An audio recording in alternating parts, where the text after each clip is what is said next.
हर घर की जिम्मेदारी सिर्फ खाना बनाना या सफाई करना नहीं होती।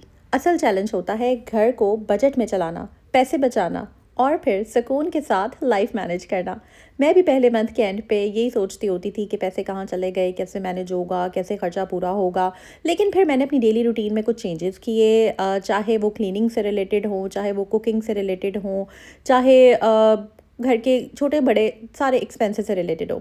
छोटी छोटी ऐसी पावरफुल हैबिट्स होती हैं जिनकी वजह से हमारा काफ़ी ज़्यादा बजट बच जाता है, पैसे बच जाते हैं और हम बड़े अच्छे तरीके से घर को मैनेज करते हैं, चलाते हैं खूबसूरती के साथ। क्योंकि एक घर की जो रानी होती है ना, वो घर को खूबसूरत तरीके से चलाना जानती है।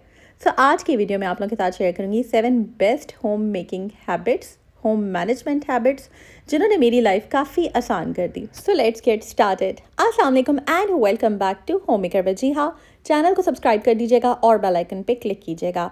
मैं अपने सब्सक्राइबर्स को बताती चलूँ कि मैं कुछ मंथ्स पहले ना, लाइक अब तो ऑलमोस्ट ईयर होने वाला है, मैं इस घर में, इस फ्लैट में शिफ्ट हुई हूँ और नए सिरे से हर चीज़ को करना, मैनेज करना थोड़ा सा टाइम टेकिंग होता है। बट टाइम के साथ साथ ना आप सब कुछ सीख जाते हैं, घर के बजट को चलाना, मैनेज करना। तो वही सब मैं आप लोगों के साथ शेयर करूँगी।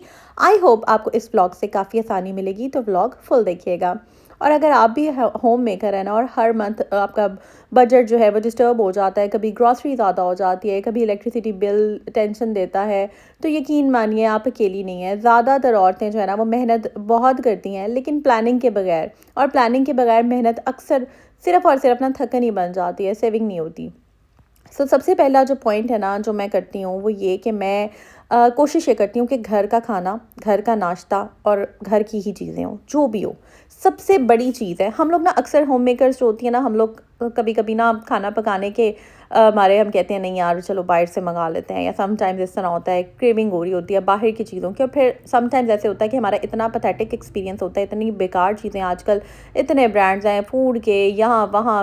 आप जब बाहर से ऑर्डर कर लेते हैं, एक तो आपके पैसे भी ज़ाया होते हैं और चीज़ भी हाइजीन पॉइंट ऑफ व्यू से साफ़ सुथरी नहीं होती है, और आपका नुकसान, एक तो बजट पॉइंट ऑफ व्यू से भी आपका बजट डिस्टर्ब हो जाता है और आप उस तरह से आपकी क्रेविंग भी सेटिस्फाइड नहीं होती। तो सबसे पहली हैबिट की तरफ चलते हैं, वो ये कि मैंने ना लिखना शुरू कर दिया। मैं पहले ना लिस्ट वगैरह इतना बनाती नहीं थी, बस आपको मैंने पहले भी बताया था, मैं माइंड में 2-3 चीज़ें मोटी मोटी जहन में रखती थी। बट मैंने क्या करना शुरू कर दिया कि मंथली ना बजट लिखने की आदत है। लाइक जो भी मेरा एक्सपेंस है या रसीदें हैं, लाइक जो मैंने स्पेंड किया है एक महीने में, उनका हिसाब में रखती हूँ, ताकि मुझे आइडिया हो कि मैंने, अच्छा रसीदें समटाइम्स मैं डिस्कार्ड कर देती हूँ। बट ये होता है कि जब आप पेमेंट करते हैं ना, जिन लोगों की ऑनलाइन बैंकिंग वगैरह करते हैं या जो इस्तेमाल करते हैं, उनको मैसेज आ जाते हैं जहाँ पर भी आप अपना कार्ड यूज़ करते हैं या जो भी है, तो फिर वो उन मैसेजेस के अकॉर्डिंगली भी अपना मंथली बजट उनको आइडिया होता है, गो थ्रू कर लेते हैं मैसेजेस में। एक महीने के मैसेजेस का हिसाब ज़रूर रखती हूँ, देख लेती हूँ कहाँ पे कहीं ऐसा तो नहीं है कि मैंने जो है वो कोई फजूल खर्ची की हो। मैं एनालिसिस करती हूँ और फिर मैं कोशिश करती हूँ, इन केस ज़ाहिर इंसान है, समटाइम्स हमसे कोई फजूल खर्ची हो जाती है या कोई ऐसी चीज़ हम ले लेते हैं जिनकी हमें कोई इतनी ख़ास ज़रूरत नहीं थी, लेकिन बस सेल्स लगी हुई थी, क्योंकि सेलें तो हर जगह लगी होती हैं और मैसेजेस आ रहे होते हैं ऐसा है कि नहीं? और हम लोग का दिल कर रहा होता है बस सेल्स लग गई हैं, लेना ही लेना है। अब जैसे कि आजकल ये 25 दिसंबर से लेकर 28 दिसंबर तक पैकेजेस मॉल में इधर उधर हर जगह सेल्स लगी हैं, लामा पे यहाँ वहाँ, तो फिर दिल तो करता ना लेने का। बट समटाइम्स होता है कि हम लोग फिर ऐसी कुछ चीज़ें ले लेते हैं जिनका कोई फ़ायदा नहीं होता। तो बस बहुत इंपॉर्टेंट है कि हर महीने का बजट ज़रूर लिखें, और ये सबसे ही पावरफुल स्टेप है, इसलिए सबसे पहला मैंने यहाँ पर जो है ना बताया। अच्छा, यहाँ पर मैं बताती चलूँ, मैं पराठे बना रही थी आलू वाले। मैं कभी भी अपनी इस तरह से तारीफ़ें नहीं करती कि भाई मैं बड़ी ज़बरदस्त कुक हूँ।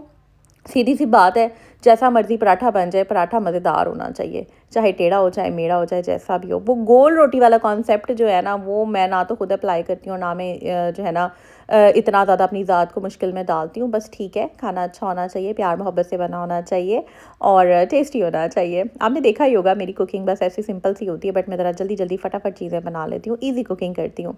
तो खैर ये जनाब मैंने सीन्स बता दिए आपको। तो चलते हैं जनाब हम अपनी नेक्स्ट हैबिट की तरफ, और ये है कि हम अपनी नीड्स और वांट्स जो है ना, उनमें फ़र्क को ज़रूर समझें। अच्छा, अक्सर लोगों को ना, ख़वातीन हों चाहे मर्द हजरात हों, बहुत उनको शौक़ होता है किसी चीज़ का। जैसे कुछ ख़वातीन को जोड़ों का, कपड़ों का बहुत शौक़ होता है।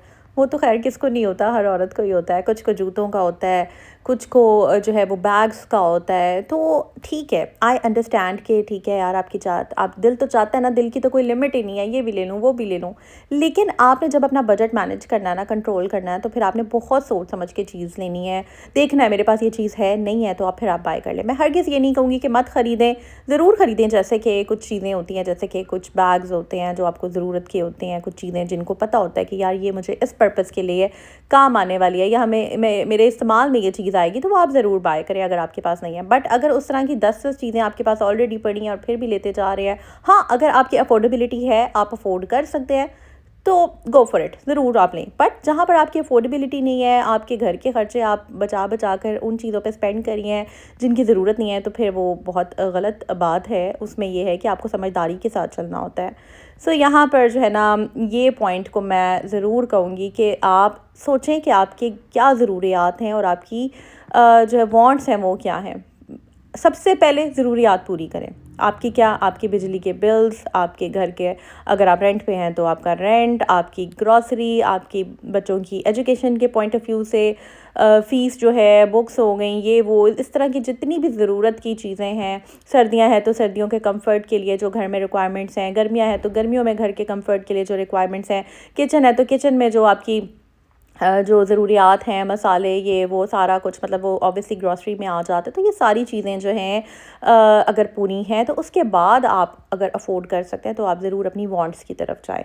ये ज़रूरत नहीं होती है, बेसिकली ये जस्ट शौक होते हैं। लेकिन मैं ये ज़रूर कहती हूँ कि अपनी शौक, वो कहते हैं ना शौक का कोई मुल नहीं है, ज़रूर करें, बट अगर आप अफोर्ड कर सकते हैं या अगर आपका बजट इतना है तो। नेक्स्ट पॉइंट की तरफ चलते हैं, वीकली ग्रॉसरी प्लानिंग। पूरा मंथ एक साथ ग्रॉसरी लेने की बजाय ना वीकली लिस्ट बना लें। यहाँ पर मैं कहूँगी जिसको जो सूट करता है वो करे, जैसे जिसको सूट करता है। लाइक मैं अगर अपनी बात करूँ तो इस फ्लैट में या अपार्टमेंट में शिफ्ट होने से पहले मैं पूरे मंथ की ग्रॉसरी करती थी। समटाइम्स मैं 2 महीने की भी ग्रॉसरी एक साथ कर लेती थी। लेकिन फिर मुझे लगा कि यार ये चीज़ पड़ी रहती है, अक्सर कुछ चीज़ें ऐसी है जो पड़ी रहती हैं, इस्तेमाल ही नहीं होती। फिर मैंने हिसाब लगाया, मैंने कहा देखूँ मेरा ज़्यादा इस्तेमाल क्या है, मेरी ज़रूरत किन चीज़ों में है, या मेरी क्या मतलब ज़रूरियात है, या क्या घर वाले जो हैं शौक़ से खाते हैं, या कौन सी ऐसी चीज़ें जो बची रह जाती हैं, पड़ी रह जाती हैं, इस्तेमाल नहीं होती। और मैंने एनालिसिस किया और फिर मैंने देखा कि मुझे 10 to 15 डेज़ वाली ग्रॉसरी सूट करती है। इसमें आपका ना वेस्ट भी कम होता है, पैसे भी बच जाते हैं। आपको पता होता है यार ये चीज़ है, इतनी ज़रूरत है, बस ले ली। और जब वो ख़त्म हो गया तो फिर आप चले जाएँ। एक तो ये कि आपको जो है वो आसानी हो जाती है ग्रॉसरी करने में, बैग्स वगैरह उठाने में भी आप खुद ही, क्योंकि ऑब्वियसली हम ये सारे जो सामान होता है, बैग्स वगैरह ये खुद ही उठा कर लाते हैं, तो ऐसा जिसमें हमने कोई हेल्पर्स वगैरह नहीं रखे हुए, तो उसमें भी एक तो आपको आसानी हो जाती है, प्लस ग्रॉसरी रखने में, सेटिंग करने में, क्योंकि 1 महीने की ग्रॉसरी फिर आपको पूरा दिन ले लेती है सेटिंग में, ये वो। फिर जब थोड़ी थोड़ी ग्रॉसरी होती है तो फिर आपको उस लिहाज से इतना हैसल नहीं होती है, बस 15-20 मिनट लगते हैं, आराम से सेट कर ली, और आपको एक मेंटली सेटिस्फेक्शन भी होती है, और सैर की सैर भी हो जाती है। जहाँ महीने बाद जाके सैर करनी है वहाँ महीने में 2 दफ़ा कर ले। सो ये आप पे डिपेंड करता है। नेक्स्ट जो पॉइंट है वो ये है कि इलेक्ट्रिसिटी और गैस का स्मार्ट यूज़ करें। लाइट, फ़ैन, गीज़र और गैस का ना बेवजह इस्तेमाल मंथली बिल को बहुत ज़्यादा डबल कर देता है। स्पेशली ये जो ब्लोअर्स होते हैं ना, ये आपका इलेक्ट्रिसिटी बिल काफ़ी ज़्यादा बढ़ा देते हैं। सो इसका कोई अल्टरनेट लेना चाहिए जो भी आपको सूट करता है। गैस हीटर्स जो हैं वो भी आप अकॉर्डिंगली यूज़ करें। जितनी देर में आपका घर गर्म हो गया है, आप उसको बंद कर दें। अक्सर कुछ लोग होता है गैस हीटर सारा सारा दिन चले रहता है, अक्सर फेस पे उन्होंने सन ब्लॉक भी नहीं लगाया होता, और हीट डायरेक्ट फेस को अफेक्ट कर रही होती है, और इस चीज़ का उनको आइडिया भी नहीं होता कि उनकी स्किन कितनी डैमेज हो रही है। तो स्किन का ख्याल करना भी बहुत ज़रूरी है, और बस जितनी ज़रूरत है उतना इस्तेमाल करें, एंड दैट्स इट। जो इंसान की बॉडी है ना, वो बड़ी अल्लाह ताला ने फ्लेक्सिबल बनाई हुई है। हमको इतने नाजुक नहीं होते हैं कि बस सारा सारा दिन हीटर और गैस और बिजलियाँ ये चलती रहें, तो बस कभी कभी अपने आप को गर्मियों में ठीक है, इट्स ओके, अगर आप काम कर रहे हैं, पसीने आ रहे हैं, दैट्स फाइन। अगर आप सर्दी में भी बाहर निकलते हैं तो आपकी बॉडी इतनी यूज़ टू होनी चाहिए कि आप थोड़ा बहुत सर्दी को भी बर्दाश्त कर सकें। सो ये मेरा एक अपना ओपिनियन है। हर एक का अपना अपना सेहत और बॉडी टाइप के हिसाब से एक अपना अपना हिसाब होता है, लेकिन अपने आप को इतना बेबी नहीं बना के रखना चाहिए, थोड़ा सा रफ टफ रहना चाहिए। That's what I think and that's what I believe. यहाँ तक अगर मेरी बहनों ने ब्लॉग देख लिया तो चैनल को सब्सक्राइब कर दें और बेल आइकन पे क्लिक करें। अच्छा भाई, ये जो महंगे महंगे फेशियल्स होते हैं ये मैं नहीं करती हूँ, यहाँ से भी मैं पैसे बचाती हूँ। स्किन को जितने गंदे केमिकल्स कम लगाएं उतना ही बेहतर है। ये सैलॉन वालों ने गंदे केमिकल्स रखे होते हैं, ये जो सैलॉन वाली जो सारी किट्स होती हैं शालमी से मंगवाई होती हैं, हमें नहीं पता अंदर जाके कैबिन में कौन सा बनाती हैं कौन सा नहीं बनाती। अच्छे वाले सैलॉन्स की बात नहीं कर रही, नॉर्मल सैलॉन्स की, सोसाइटी वाले की भी इवन हमें नहीं पता, हमें वो जेनसन्स का बता दिया या पता नहीं कौन कौन सा फेशियल बता दिया, गोल्ड फेशियल, और अंदर जाकर कौन सा मिला के बना दिया। तो स्किन को जितना आप डैमेज कम कर सकते हैं उतना कम करें। सिंपल सिंपल रखें, no makeup no makeup look रखें भाई। ये देखें जनाब, ये लिप्स पे भी यही लगा लेती हूँ, चीक से भी यही लगा लेती हूँ, बस पिंकी पिंकी सी लाइट से जो मेरी लुक हो जाती है। नेक्स्ट जो हमारा पॉइंट है वो ये है कि डेली एक्सपेंस का रिकॉर्ड रखें। रोज़ का ना छोटा छोटा ख़र्चा भी जहन में रखें। लिखना तो नहीं, फिर बंदा लिखने ही बैठ जाता है, मैं ये नहीं कहूँगी हर चीज़ लिखें, बट जहन में रखें कि यार ठीक है कहाँ पे स्पेंड ज़्यादा हो गया है, वो चीज़ रखें और कोशिश करें उसको कंट्रोल करें। और एक और चीज़ कि एक अमाउंट ज़रूर अलग रखें, कोशिश करें कि बच जाए कहीं ना कहीं से, और उसको जो है ना वो ज़रूर सेव करें, क्योंकि आपको वो अक्सर जो है छोटी बड़ी कभी ज़रूरत के टाइम पे काम आ जाती है। तो अगर ये आपको हैबिट्स हेल्पफुल लगी हैं ना, तो ज़रूर इस वीडियो को लाइक करें, चैनल को सब्सक्राइब कर दें और कमेंट में ज़रूर बताएं कि आप सबका ज़्यादा खर्चा किस चीज़ पर होता है, मुझे ज़रूर बताइएगा। मोटी मोटी मैंने बातें आप लोगों के साथ शेयर की हैं जो आई होप आपको काफ़ी ज़्यादा आपके लिए हेल्पफुल रहेंगी। और इसके अलावा छोटे छोटे कामों के लिए हेल्पर्स रखना, मैं बस मोटा मोटा काम करवा लेती हूँ, जैसे कि बर्तन धुलवा लिए, क्लीनिंग वगैरह थोड़ी बहुत होगी, बाकी ये कपड़े धोना, कवर्स धोना, ये लहसुन प्याज छीलना और ये पेस्ट बनाना, ये सब मैं खुद करती हूँ। इससे मुझे अच्छा भी लगता है, सूदिंग भी होता है, मुझे पता होता है यार ये चीज़ें मैंने करनी है, जैसे जैसे टाइम मिलता है मैं निकाल लेती हूँ। वरना आप यही चीज़ें जब ख़रीदते हैं तो ऑब्वियसली आपका बजट जो है ना वो डबल हो जाता है। सो जनाब, अब मैं ब्लॉग को एंड कर रही हूँ। चैनल को सब्सक्राइब ज़रूर कर दें, बेल आइकन पे क्लिक कीजिएगा और अपनी दुआओं में याद रखिएगा और अपना बहुत सा ख्याल रखिएगा। टेक केयर, अल्लाह हाफिज़।